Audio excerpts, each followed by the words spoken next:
Saudara-saudariku yang dikasihi Tuhan, sikap iri hati atau sakit hati kerap hadir dalam kehidupan setiap orang, baik kehidupan bermasyarakat maupun juga dalam kehidupan menggereja. Orang iri hati atau sakit hati timbul karena sungguh merasa dirinya diperlakukan tidak adil.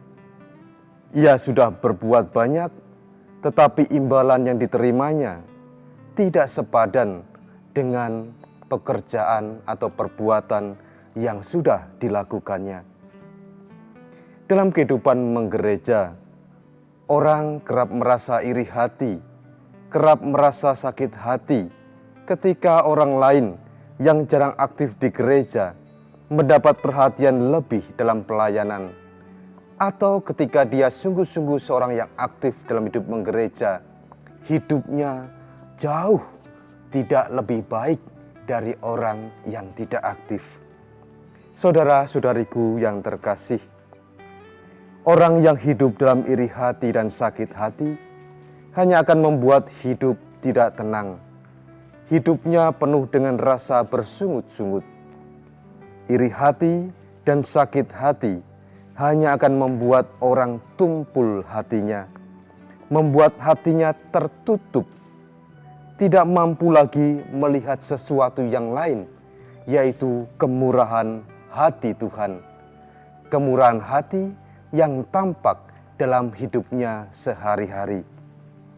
Saudara-saudariku yang terkasih, dalam hal ini saya tidak ingin menekankan berbicara soal iri hati dan sakit hati, tetapi saya ingin mengajak saudara untuk melihat kemurahan hati Tuhan dalam hidup saudara. Bacaan-bacaan itu, bacaan yang kita dengarkan pada hari ini, diperdengarkan kembali kepada kita semua, supaya kita merenungkan tentang hal itu dalam penghayatan iman kita, khususnya dalam pelbagai peran dan pelayanan kita dalam hidup menggereja maupun dalam hidup bermasyarakat. Melalui Injil ini, kita hendak disadarkan kembali bahwa Tuhan itu murah hati. Ia memberi jauh melebihi apa yang kita buat.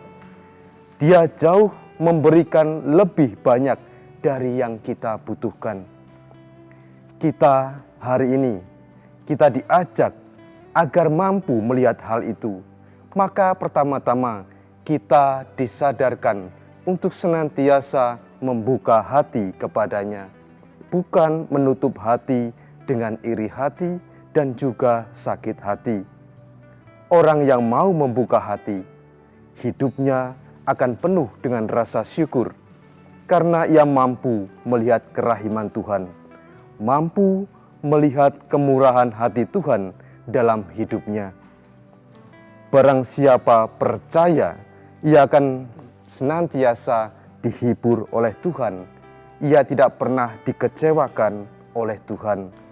Ia, yaitu Tuhan sendiri, akan menyatakan kerahiman dan kemurahan hatinya kepada orang yang membuka diri kepadanya. Tuhan memberkati.